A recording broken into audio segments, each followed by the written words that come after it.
हर कोई अज्ञान में हो, हर कोई सत्य को न जानता हो, जहाँ हर कोई एक दूसरे को धोखा दे रहा हो बिना जाने कि वो धोखा दे रहा है। क्योंकि मूर्ख को कहाँ पता होता है कि मैं मूर्ख हूँ, पागल को कहाँ पता होता है कि मैं पागल हूँ, अज्ञानी को कहाँ पता होता है कि मैं अज्ञानी हूँ। जहाँ सभी अज्ञानी हों,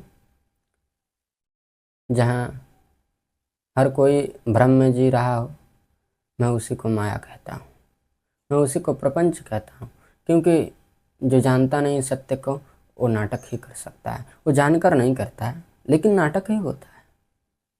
सब कुछ ऐसे होता है जैसे कि उनका कोई अर्थ नहीं है।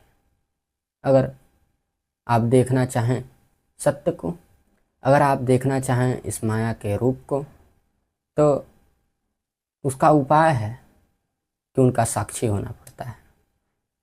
अपने भीतर विचारों को हटा करके एक दृष्टि को लाना होता है, निर्विचार होना पड़ता है। जहाँ निर्विचार उपलब्ध होता है वहीं माया को सीधे देखा जा सकता है, सीधे समझा जा सकता है, सीधे जाना जा सकता है।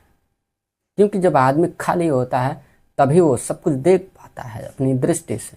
जब आदमी खुद भरा हुआ है उन्हीं चीज़ों से जो बाहर हैं, फिर वो कैसे जान सकता है बाहर क्या है।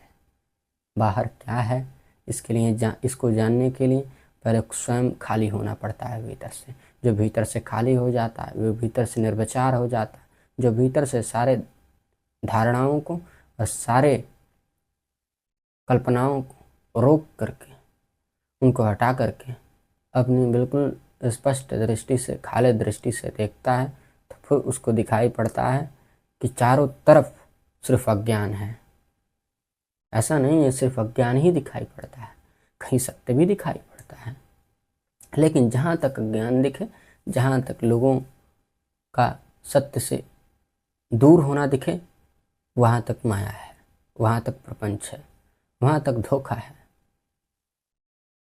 जिसके संबंध में आकर के हम भटक जाएं, जिसके निकट जा कर के हम सत्य से दूर हो जाएं, जिनके निकट जा कर के हमारा जीवन भी व्यर्थ हो जाए, वही माया है। जिसमें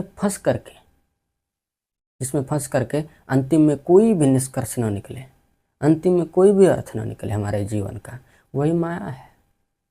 जहाँ तुम जाओ और कुछ करो और अंत में उसका कोई भी मतलब न निकले, वही माया है। और जहाँ जा कर के, जहाँ जिस चीज़ को करके कोई अर्थ निकले, कोई ऐसी चीज़ मिले जिससे ये जीवन धन्य हो जाए, उसको मैं सत्य कहता हूँ। करो और देखो, जिस चीज़ को करने से कोई अर्थ न निकले वो माया है, और जिस चीज़ को करने से कोई अर्थ निकले वही सत्य है।